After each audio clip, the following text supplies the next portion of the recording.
qeyrət etmişəm. Axı kimi qarət etmişəm. Qorumuşam öz mənliyimi, mən nə qəbahət etmişəm. Bu qara zindana düşmüşəm, şərə böhtana düşmüşəm. Nahaq deyib haqq demişəm, səbəbsiz qana düşmüşəm mən. Zəncirləri qıra bilmirəm, hardadır vura bilmirəm. hara baxıram dikanlıdır, Əlimi heç vura bilmirəm. qanadım yox uça bilmirəm. Qapıları aça bilmirəm. Söküb bu daş divarları, Heç yana qaça bilmirəm mən. anam bağışlasın məni, Atam bağışlasın məni. hər gecə yolumu gözləyən, Pəncərələrdən izləyən, şəkillərimi əzizləyən. anam bağışlasın məni.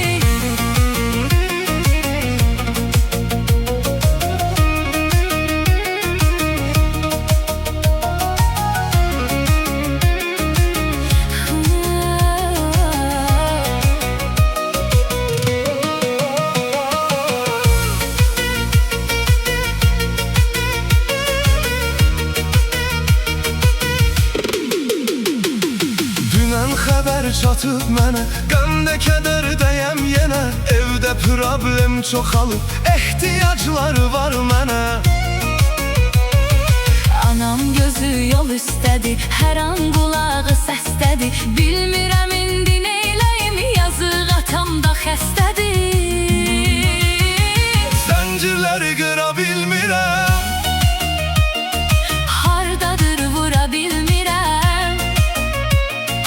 hara baxıram dikanlıdır, Əlimi heç vura bilmirəm. qanadım yox uça bilmirəm. Qapıları aça bilmirəm. Söküb bu daş divarları, Heç yana qaça bilmirəm mən. anam bağışlasın məni, Atam bağışlasın məni. atam bağışlasın məni. Ay vay vay, Arzularını puç elədiyim, ümidlərini heç elədiyim. dizlərində gecələdiyim. Anam bağışlasın məni.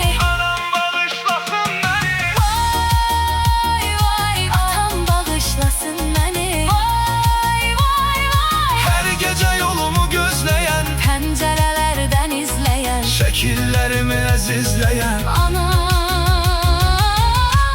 bağışlasın məni.